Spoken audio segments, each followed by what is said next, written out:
ನಮ್ಮ ದೇಶ ಹೇಳಿ ಕೇಳಿ ಜಾತಿ ವ್ಯವಸ್ಥೆ ಇದೆ, ವರ್ಗ ವ್ಯವಸ್ಥೆ ಇದೆ.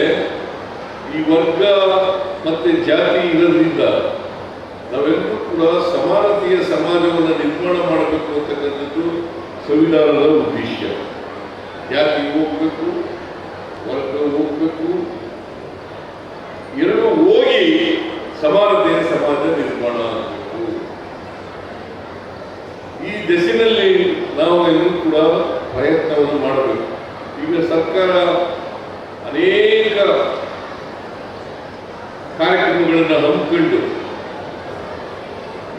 ಎಲ್ರಿಗೂ ಕೂಡ ಸಮಾನವಾದಂಥ ಶಿಕ್ಷಣವನ್ನು ಕೊಡಲಿಕ್ಕೆ ಪ್ರಾಮಾಣಿಕ ಪ್ರಯತ್ನವನ್ನು ಮಾಡ್ತಾ ಇದ್ದೀವಿ. ಈಗಾಗಲೇ ನಮ್ಮ ಮಧು ಬಂಗಾರಪ್ಪನವರು ಅವರು ಮಾತನಾಡುವಾಗ ಹೇಳಿದ್ದಾರೆ, ನಾವು ಏನೇನು ಮಾಡಿದ್ದೀವಿ ಅನ್ನೋ ಕಾರ್ಯಕ್ರಮಗಳನ್ನೆಲ್ಲ ಹೇಳಿದ್ದಾರೆ. 2 ವರ್ಷದಲ್ಲಿ ನಾವು ಅಧಿಕಾರಕ್ಕೆ ಬಂದ ಮೇಲೆ ಏನೇನು ಮಾಡಿದ್ದೀವಿ ಅಂತ. ನಾನು 94ರಿಂದ 99ವರೆಗೆ ಹಣಕಾಸು ಮಂತ್ರಿಯಾಗಿದ್ದೆ. ಸುಮಾರು 80,000ರಿಂದ 90,000 ಜನ ಶಿಕ್ಷಕರ ಕೊರತೆ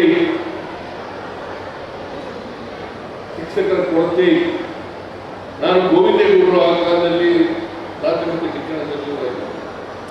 ಗೋವಿಂದೇಗೌಡರಿಗೆ ಹೇಳಿದೆ, ನಾನು ಪ್ರತಿ ವರ್ಷ 20,000 ಉಪಾಧ್ಯಾಯರಿಗೆ ನಾನು ಮಂಜೂರಾತಿಯನ್ನು ಕೊಡ್ತೇನೆ. 5 ವರ್ಷದಲ್ಲಿ 1,00,000 ಉಪಾಧ್ಯಾಯರನ್ನು ನೇಮಕ ಮಾಡಬೇಕು ಅಂತ ಹೇಳಿದೆ. ಯಾಕಂತಂದ್ರೆ ಶಾಲೆಗಳಲ್ಲಿ ಶಿಕ್ಷಕರ ಕೊರತೆ ಇದ್ದರೆ ಗುಣಮಟ್ಟದ ಶಿಕ್ಷಣವನ್ನು ಕೊಡಲಿಕ್ಕೆ ಕಷ್ಟ ಆಗ್ತದೆ.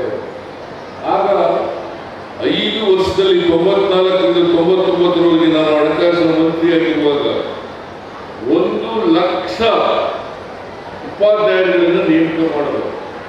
1 ರೂಪಾಯಿ ಲಂಚ ಇಲ್ಲದೆ ಗೋವಿಂದೇಗೌಡರು 1,00,000 ಉಪಾಧ್ಯಾಯರನ್ನು ನೇಮಕ ಮಾಡಿದ್ರು.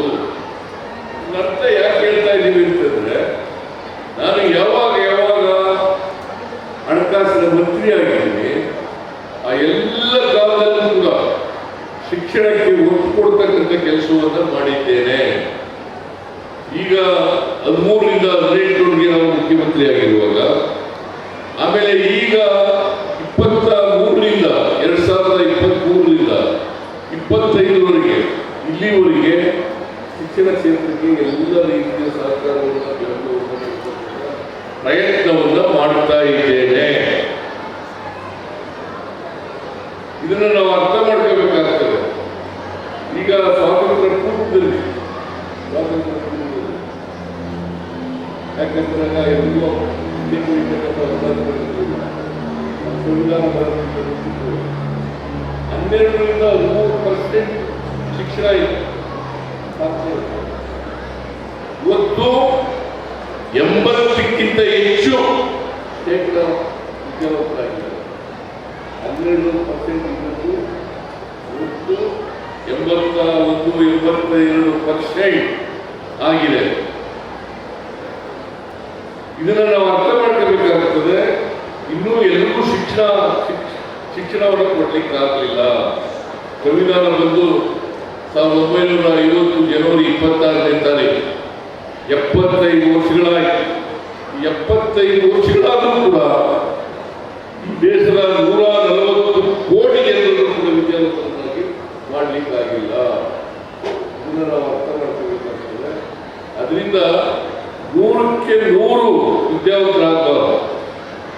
ಯಾರು ಕೂಡ ಶಾಲೆ ಬಿಟ್ಟು ಹೋಗಬಾರದು, ಮತ್ತೆ ಶಾಲೆಗೆ ಸೇರದೇ ಇರಬಾರದು. ಇದು ನಮ್ಮ ಉದ್ದೇಶ. ಮತ್ತೆ ನಮ್ಮ ಉದ್ದೇಶ ಇನ್ನೊಂದೇನಪ್ಪ ಅಂತಂದ್ರೆ, ಸರ್ಕಾರಿ ಶಾಲೆಗಳಲ್ಲಿ ಪ್ರವೇಶಾತಿ ಹೆಚ್ಚಾಗಬೇಕು.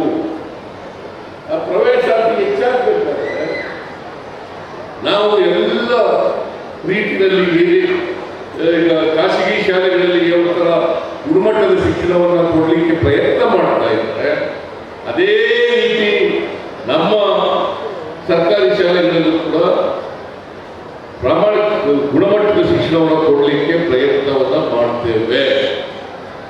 ಈಗ ನಾನು ಬಂದ ತಕ್ಷಣ ಈ ಸಾರಿ ಬಂದ ತಕ್ಷಣ ವಾರಕ್ಕೆ ಒಂದು ಮೊಟ್ಟೆ ಕೊಡ್ತಾ ಇದ್ದೆ.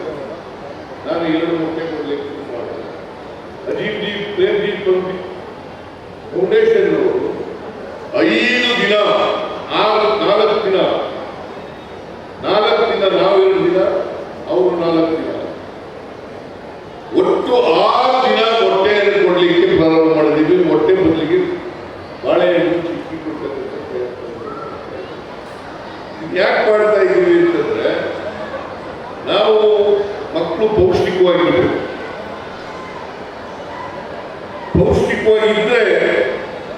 ಯಾಕಂತಂದ್ರೆ ಹಸುವಿನಿಂದ ಕುಡಿತಕ್ಕಂಥ ಮಕ್ಕಳು, ಯಾಕಂದ್ರೆ ನಮ್ಮ ದೇಶದಲ್ಲಿ ಏಳಿ ಕೇಳಿ ಬಡತನ ಇದೆ,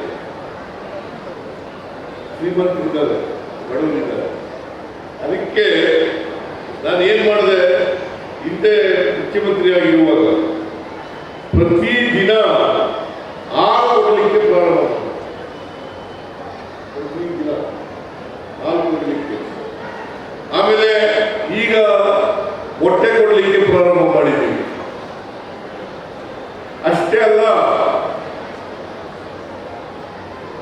ಪಠ್ಯ ಪುಸ್ತಕಗಳು, ಸಮವಸ್ತ್ರಗಳು,